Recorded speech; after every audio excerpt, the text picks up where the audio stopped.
사도행전 20장 17절에서 32절까지 하나님 말씀을 봉독합니다. 조용히 경청하시기 바랍니다.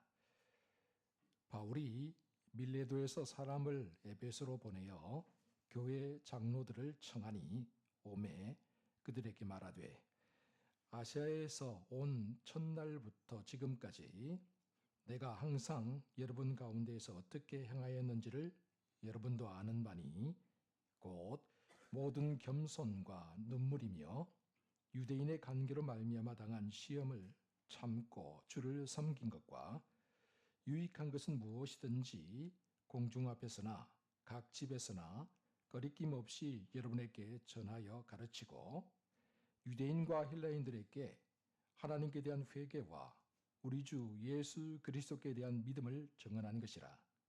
보라, 이제 나는 성령에 매여 예루살렘으로 가는데 거기서 무슨 일을 당할는지 알지 못하노라. 오직 성령이 각 성에서 내게 증언하여 결박과 환난이 나를 기다린다 하시나 내가 달려갈 길과 주 예수께 받은 사명 곧 하나님의 은혜의 복음을 증언하는 일을 마치려 하면은 나의 생명조차 조금도 귀한 것으로 여기지 아니하노라. 보라, 내가 여러분 중에 왕래하며 하나님의 나라를 전파하였으나 이제는 여러분이 다 내 얼굴을 다시 보지 못할 줄 아노라. 그러므로 오늘 여러분에게 증언하거니와 모든 사람의 피에 대하여 내가 깨끗하니 이는 내가 꺼리지 않고 하나님의 뜻을 다 여러분에게 전하였습니다. 여러분은 자기를 위하여 또는 온 양떼를 위하여 삼가라. 성령이 그들 가운데 여러분을 감독자로 삼고 하나님이 자기 피로 사신 교회를 보살피게 하셨느니라. 내가 떠난 후에 사나운 이리가 여러분에게 들어와서 그 양떼를 아끼지 아니하며 또한 여러분 중에서도 제자들을 끌어 자기를 따르게 하려고 어그러진 말을 하는 사람들이 일어날 줄을 내가 아노라. 그러므로 여러분이 일깨어 내가 3년이나 밤낮 쉬지 않고 눈물로 각 사람을 훈계하던 것을 기억하라. 지금 내가 여러분을 주와 및 그 은혜의 말씀에 부탁하노니 그 말씀이 여러분을 능히 든든히 세우사 거룩하게 하심을 입은 모든 자 가운데 기업이 있게 하시리라. 아멘. 하나님께서 이 시간 크신 은혜와 사랑을 우리 모두에게 베풀어 주실 줄 믿습니다. 여러분, 밀레도 해변에 저녁 노을이 붉게 물들고 있습니다. 그리고 파도가 거칠게 해안가에서 부서집니다. 그곳에 한 남자가 서 있죠. 온몸에 매를 맞은 흔적이 역력히 드러나 있는 남자입니다. 눈에는 뜨거운 눈물이 고여 있습니다. 그가 바로 사도 바울입니다. 그의 앞에는 에베소에서 이제 막 달려온 장로들이 서 있습니다. 잠시 침묵이 흐릅니다. 누구도 쉽게 입을 열지 못합니다. 어쩌면 이것이 이 지상에서 마지막으로 누릴 수 있는 만남일지도 모른다는 사실을 모두가 직감하고 있기 때문이죠. 거친 파도가 내뱉는 파문 소리 사이로 그들은 끝내 눈물을 참지 못하고 오열합니다. 그렇다면 도대체 무엇이 이들로 하여금 오열하게 만든 것일까요? 19세기 말이었죠. 평생을 아프리카 내륙 선교에 바쳤던 리빙스턴이 그의 조국 영국으로 잠시 귀국하게 되었습니다. 그런데 그의 몰골이 말이 아니었습니다. 한쪽 팔은 사자에게 물려서 이미 마비가 된 상태였고 또 아프리카 풍토병에 걸려서 얼마나 심하게 앓았는지 마치 그의 모습은 해골처럼 보였다고 합니다. 그래서 그의 조국 영국 사람들이 그에게 말했죠. 이제 거친 아프리카로 돌아가지 마시고 고향에서 편안하게 머무십시오. 그러자 리빙스턴이 미소를 지으면서 이렇게 대답을 합니다. 나에게 아프리카는 내 임무가 아니라 나의 심장입니다. 그곳에는 아직도 나를 기다리고 있는 어린 양들이 있습니다. 그러면서 그는 다시 아프리카로 돌아갔고 결국 그곳에서 무릎을 꿇고 기도하는 자세로 하나님께로 돌아갔습니다. 안락한 항구를 떠나서 거친 폭풍 속으로 다시 뛰어들려고 하는 사람. 오늘 우리는 밀레도 눈물의 해변에서 사도 바울의 고별 설교를 듣고자 합니다. 이제 바울이 예루살렘으로 올라갑니다. 그런데 성령께서 계속해서 경고하시죠. 우리 본문 23절 함께 읽어봅니다. 시작. 오직 성령이 각 성에서 내게 증언하여 결박과 환난이 나를 기다린다 하시나. 아멘. 결박과 환난이 기다립니다. 사슬과 감옥이 웅크리고 있습니다. 그럼에도 불구하고 바울은 예루살렘으로 올라가려 합니다. 그런데 그 전에 바울이 잠시 밀레도에 닻을 내렸습니다. 그리고 에베소로 사람을 보냈죠. 에베소 장로들을 초청했습니다. 밀레도에서 에베소까지는 약 45km 정도의 거리니까 왕복으로 하면 3일 정도 걸리는 거리입니다. 그렇다면 바울은 왜 직접 에베소로 가지 않고 사람을 보내어 장로들을 밀레도로 초청한 것일까요? 여기에는 두 가지 이유가 있습니다. 첫째, 에베소 폭동 때문이죠. 은장색 데메드리오가 일으킨 이 소요 사태의 흥분이 잠시 가라앉아 있었지만 언제 다시 터질지 모르는 시한폭탄과 같았습니다. 이런 상태에서 바울이 다시 에베소에 나타난다면 잠잠해지던 호수에 다시 돌을 던지는 것과 같았습니다. 교회가 다시 위험해지고 성도들이 다시 위험에 처하게 되겠죠. 그래서 바울은 에베소로 가지 않았던 겁니다. 둘째, 바울의 몸이 마치 깨진 배처럼 너무나 지쳐 있었기 때문입니다.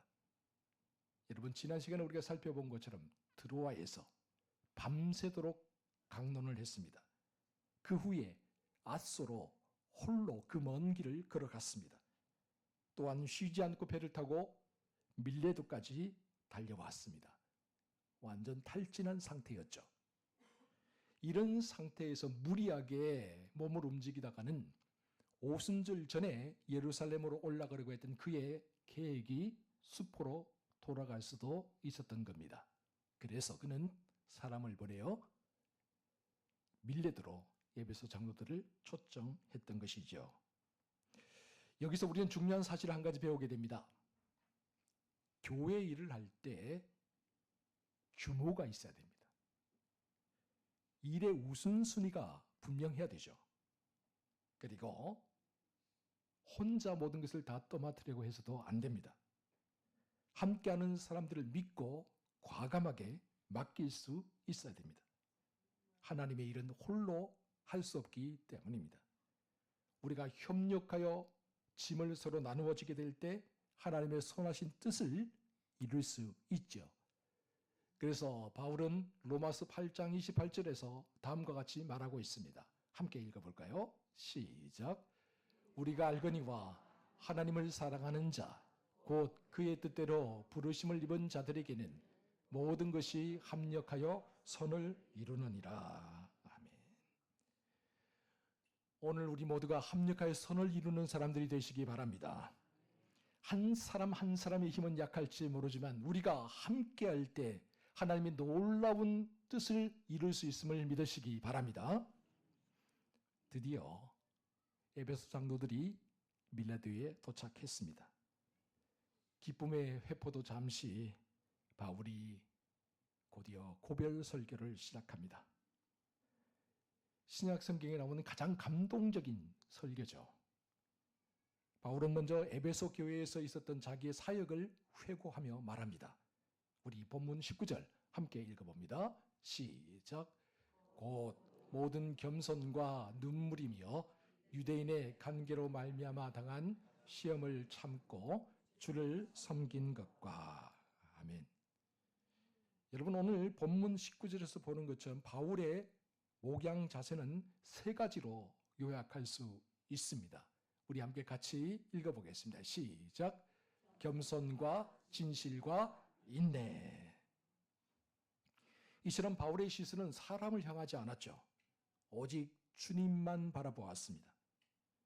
그래서 그는 겸손하게 주님을 섬겼고 주님을 위해 눈물을 흘렸으며 주님을 위해 모든 관계와 모든 시험들을 참고 인내할 수 있었습니다. 그러면서 사적인 자리에서나 공개적인 광장에서나 그는 꺼리낌 없이 예수가 그리스도 되심을 담대하게 선포했습니다. 19세기 초 우리나라에 복음을 전해준 위대한 선교사가 한 분 계시죠. 그는 우리나라에 머문 시간이 단 몇 시간밖에 되지 않습니다. 토마스 선교사입니다. 27살에 제너럴 셔먼호를 타고 대동강변으로 올라왔습니다. 그러나 우리나라는 서양이 침략하는 줄 알고 그 제너럴 셔먼호를 대포를 쏘아서 침몰시키려고 했죠. 배에 불이 붙자 배에 타고 있던 선원들과 함께 토마스 선교사도 역시 성경책을 들고 대동강변으로 뛰어내렸습니다. 죽음의 공포가 엄습하는 순간입니다. 병졸들이 자기 목에 칼을 겨누고 있습니다. 그러나 그는 도망치거나 살려달라고 구걸하지 않았습니다. 그 대신 그는 그를 죽이려고 드는 병졸 박충권에게 성경책을 내밀며 말했습니다.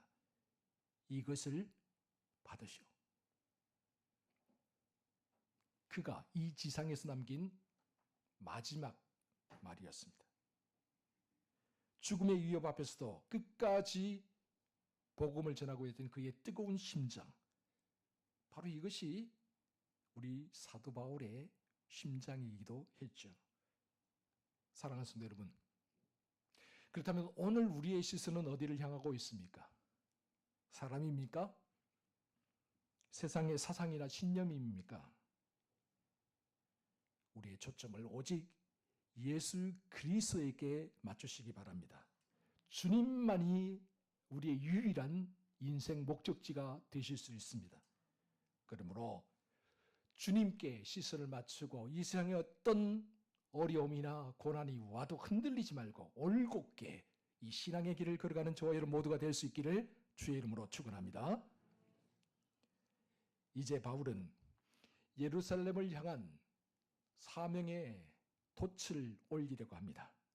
그런데 예루살렘으로 가는 이 길은 유람이나 관광의 길이 아닙니다. 죽음이 기다리고 있는 순교의 길입니다.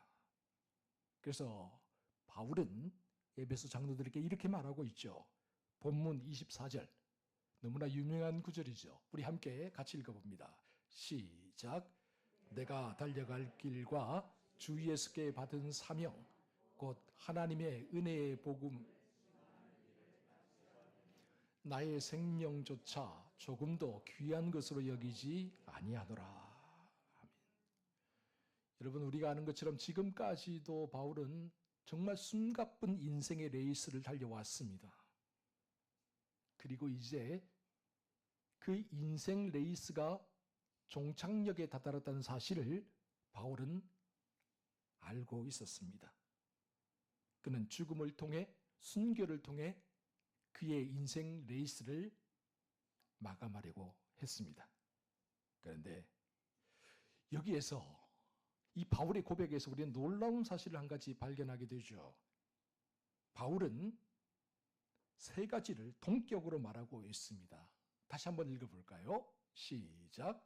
내가 달려갈 길, 주 예수께 받은 사명, 하나님의 은혜의 복음을 증언하는 일. 여러분, 이 세 가지가 모두 동일한 의미입니다. 특별히 여기서 사명은 헬라어로 디아코니안이라고 하는데 이것은 섬김과 구제를 뜻하는 말이죠. 즉 목숨을 다할 때까지 하나님의 은혜의 복음을 섬기는 것, 바로 이것이 바울이 달려갈 길이었고 또한 바로 이것이 그에게 주어진 사명이었던 것입니다. 여러분, 복음의 핵심 알갱이가 무엇이라고 생각하십니까? 예수 그리스도를 통해 나타난 하나님의 은혜와 사랑이 아니겠습니까? 이것이 성경 전체의 주제죠. 바울은 바로 이 사랑에 미쳐 있었던 겁니다. 구원의 은혜에 사로잡혀서 살았던 거죠. 그래서 그는 담대하게 외칠 수 있었습니다. 이 사명을 위해서라면 내 목숨조차도 조금도 아깝지 않다. 가톨릭의 성자로 추앙받는 프란치스코 하비에르라는 사람이 있습니다. 그가 인도로 선교를 떠날 때 일입니다. 그의 오랜 친구가 눈물을 흘리며 인도 선교를 떠난 그를 말리며 이렇게 말을 했어요. 인도에는 풍토병도 많고 식인종이 가득한 밀림도 많다는데 왜 굳이 그곳으로 가려고 하나? 제발 친구야, 그곳으로 가지 않았으면 좋겠어. 그러자 하베르가 이렇게 이야기를 합니다. 친구야, 만약 그곳에 금광이 가득하다면 사람들이 너도 나도 함께 찾아가겠지. 그런데 그곳에는 금광보다 더 귀한 영혼들이 살고 있어. 주님이 내게 주신 생명을 그들을 위해, 죽어가는 그 영혼들을 구원하기 위해 사용하기를 나는 원해. 사랑하는 성도 여러분, 오늘 주님이 여러분들에게 주신 사명은 무엇입니까? 여러분의 인생 최종 목적지는 어디입니까? 우리가 예수 그리스도를 믿는 순간 동시에 우리에게는 사명이 주어졌습니다. 때를 얻든지 못 얻든지 복음을 전하는 사명이죠. 이 사명은 우리의 전부를 드릴 가치가 있습니다. 생명까지 쏟아부어야 될 절대적인 가치가 있죠. 그러므로 오늘 우리도 사도 바울처럼 고백했으면 좋겠습니다. 이 사명을 위해서라면, 복음을 전하는 이 사명을 위해서라면 나의 생명조차도 조금도 아까운 것으로 여기지 아니하노라. 마지막으로 바울은 에베소 장로들에게 교회를 부탁하면서 말을 하죠. 그야말로 어떤 의미에서 이 지상에서 마지막 남기는 피피더린 유언과 같습니다.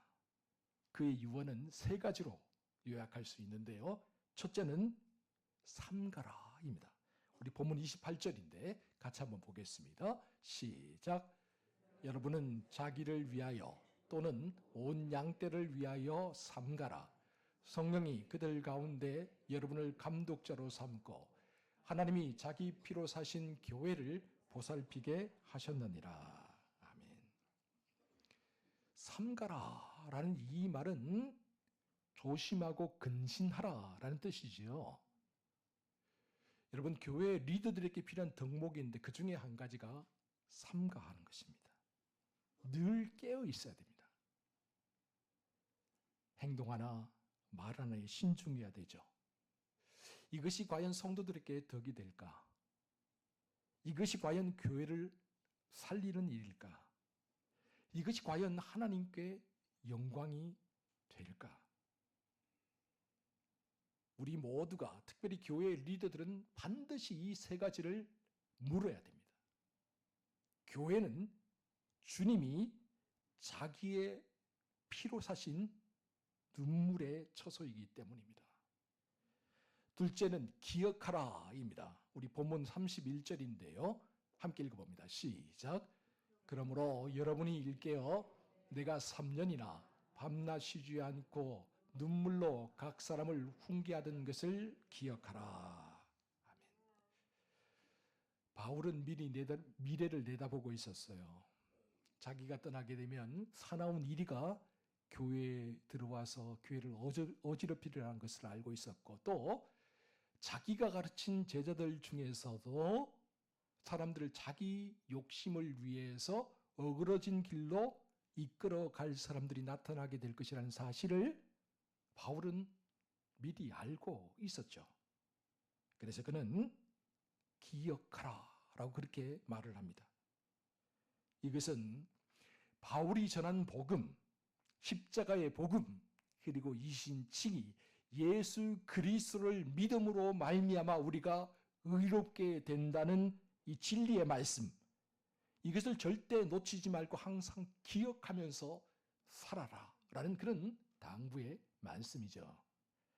세 번째는 그래서 승리하라입니다. 우리 본문 32절 말씀인데요. 같이 한번 읽어봅니다. 시작.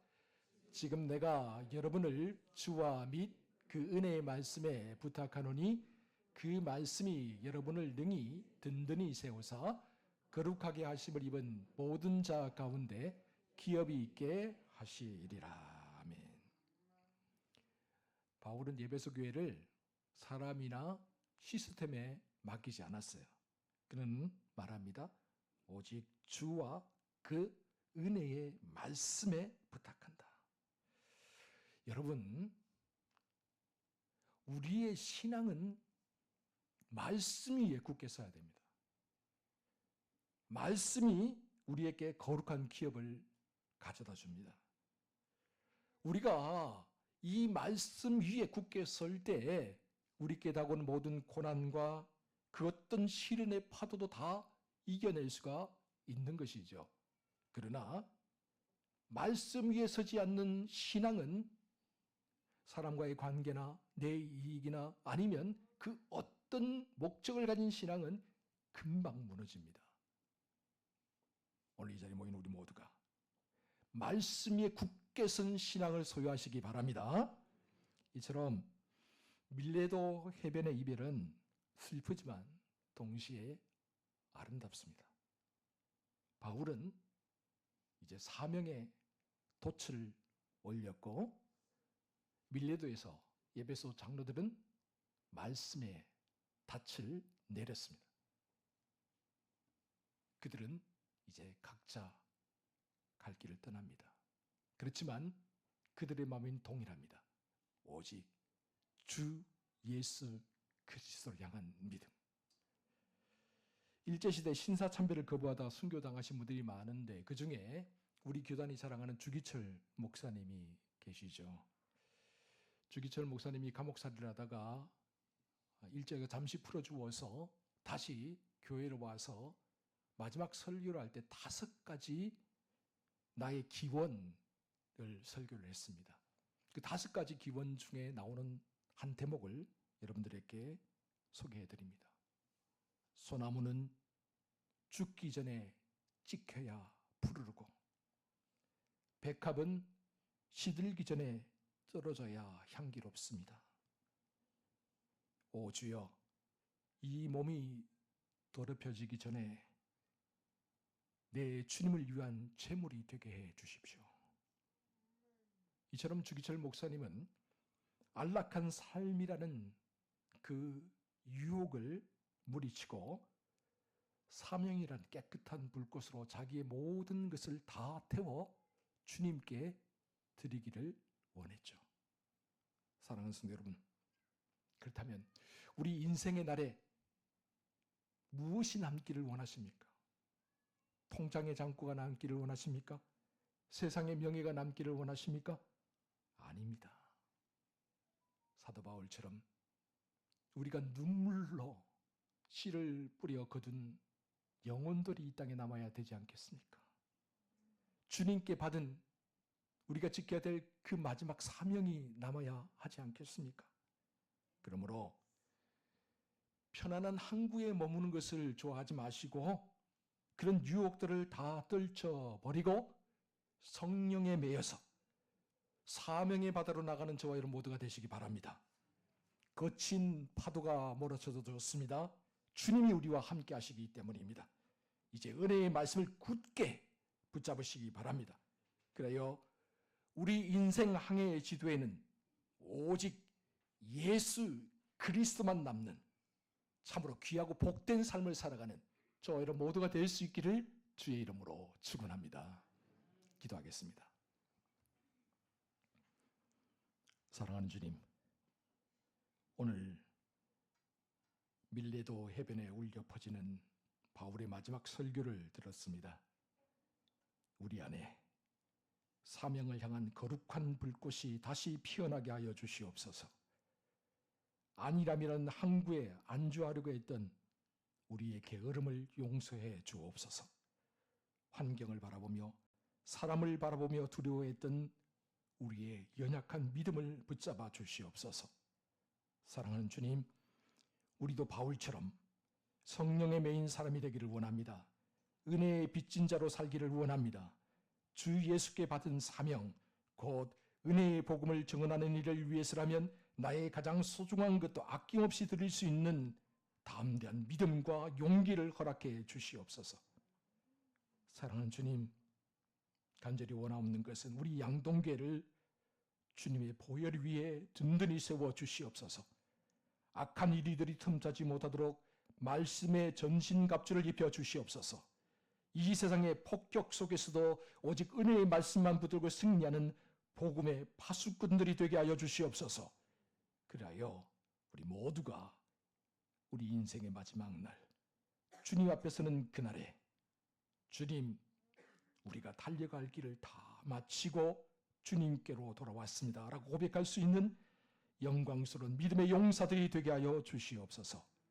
이 모든 말씀을 우리 구주 예수 그리스도의 이름으로 기도하옵나이다. 아멘.